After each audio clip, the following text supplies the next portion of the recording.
जय राम गुरु जी। जय श्री राम। बालाजी महाराज का आशीर्वाद बना रहे। जय श्री राम। गुरु जी, हनुमान जी महाराज के पास बहुत सारे गुणों का भंडार है, तो आप उनके बारे में वर्णन करें कि जैसे वो अपने कोई भी लक्ष्य लेते थे और वो उनको मिल जाता था, तो हम उसको कैसे लें। सबसे पहले आपने सवाल किया लक्ष्य को। अगर आप हनुमान जी के भगत हैं, बालाजी महाराज के भगत हैं, तो अगर उनका अनुसरण कर लिया तो संसार में आपको पूरा समाज पूजेगा, ये गारंटी सुनना। सबसे पहले हनुमान जी, एक बारी सीता माता ने राम जी से कहा कि हे प्रभु, ये हनुमान जी सारे काम कैसे कर लेते हैं, बिना किसी अड़चन के, बिना किसी रुकावट के सारे काम कर लेते हैं, क्या कर पाते हैं। तो राम जी ने कहा कि हनुमान जी के पास एक विद्या है, वो विद्या है लक्ष्य को निर्धारित करना, टारगेट को निर्धारित करना। कहता है कि इस दुनिया में बहुत कम लोग होते हैं जो अपने टारगेट को निर्धारित करते हैं, लक्ष्य को निर्धारित करते हैं। वो लक्ष्य लेते हैं, पकड़ते हैं उसको और फिर उसके पीछे दौड़ पड़ते हैं, लक्ष्य को हासिल कर लेते हैं। जीवन में आप देखिए, मैं एक उदाहरण से समझाना चाहूँगा, आप इसको समझिएगा। ये वीडियो बड़ी इंटरेस्टिंग होने वाली है, इस वीडियो को लाइक और शेयर जरूर करिएगा। अब आपको मैं एक उदाहरण से समझाऊं तो आप सोचिए, राम जी कह रहे हैं सीता जी को कि हर मनुष्य के पास बराबर की ताकत, बराबर की एनर्जी है। एक बार मान के चलो कि हमने 2 हवाई बनाए हैं और दोनों हवाई के पायलट हैं, दोनों जो पायलट हैं, इसमें सब कुछ सेम चीज़ है। एक आज के मालिक को पता नहीं है जाना किधर है, समुद्र में खड़ा है, और दूसरे को पता है मुझे जाना किधर है।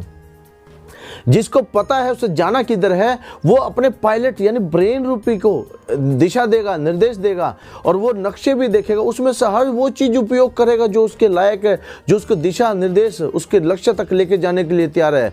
तो उन हर चीज़ों को निर्देश लेगा और वो उनका प्रयोग करते हुए वो टारगेट को अचीव करेगा। मान लेते हैं यहाँ से भारत से लेकर श्रीलंका जाना है, तो बीच में टारगेट को कौन सी दिशा को जाते हैं वो सारा पूरा करता है।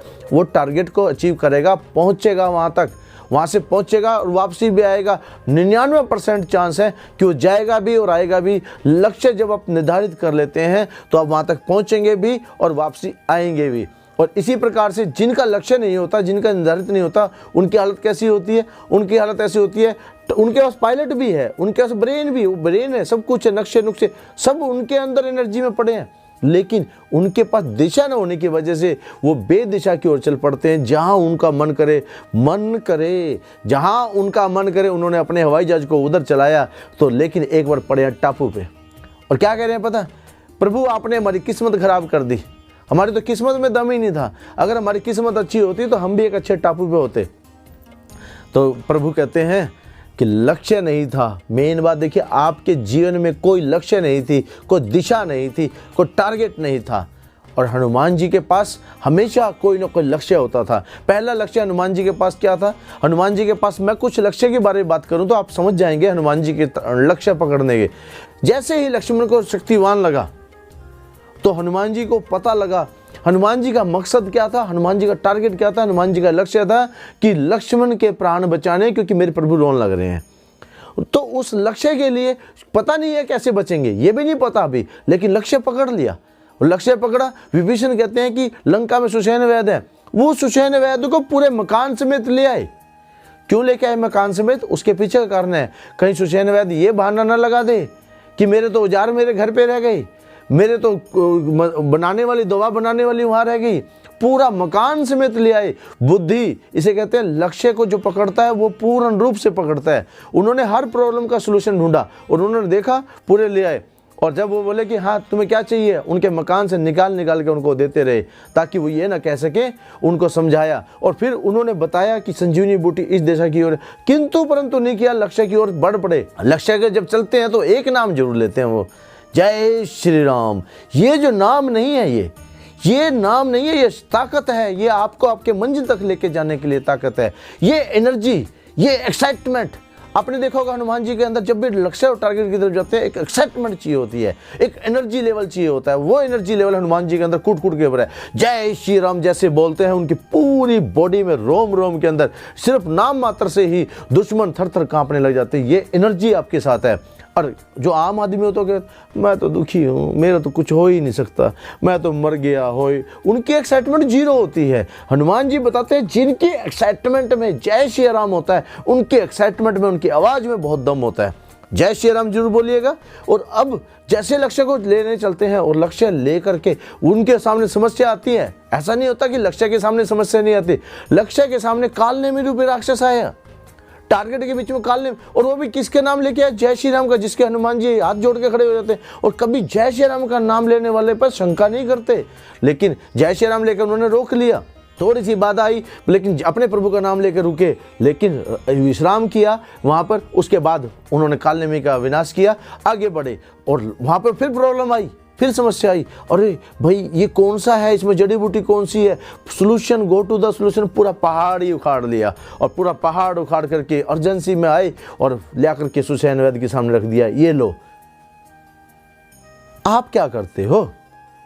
आप हनुमान जी की पूजा करते हो, लक्ष्य कहाँ है आपका?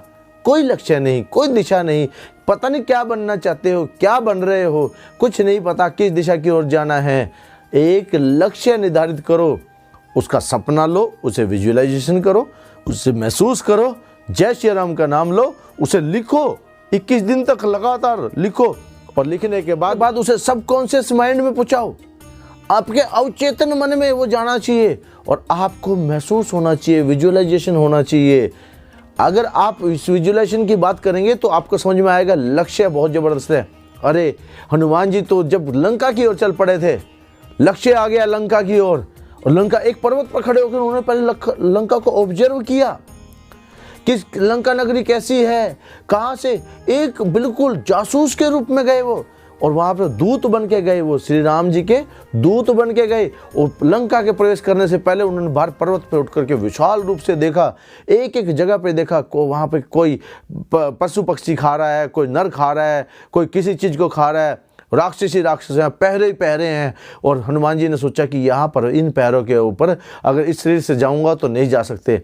उन्होंने मच्छर जैसा रूप बना लिया, सूक्ष्म रूप लेकर के लंका में प्रवेश करने लगे। वहाँ लंकनी ने प्रवेश नहीं करने दिया, मुख का धारण किया। वहाँ पे रात के समय उन्होंने उचित समझा, बुद्धि के स्वामी तो उन्होंने लड़ाई नहीं करी, रात के समय पे उन्होंने उचित समझा जाना, और रात के समय में गई। अब रात के समय में ढूंढ रहे हैं, ढूंढते ढूंढते वो पहुँच गए विभीषण, क्योंकि जहाँ जय श्री राम वहाँ हनुमान, और वहाँ पर हनुमान वहाँ पहुँच गए। विभीषण जी जय श्री राम बोल रहे थे, वहाँ पहुँच गए। वहाँ से फिर अगला टारगेट मिला उनको, और उन्होंने राम जी का मंत्र दिया, तुमरे मंत्र विभीषण जाना, लंकेश्वर भय सब जग जाना। तुमरे मंत्र विभीषण माने,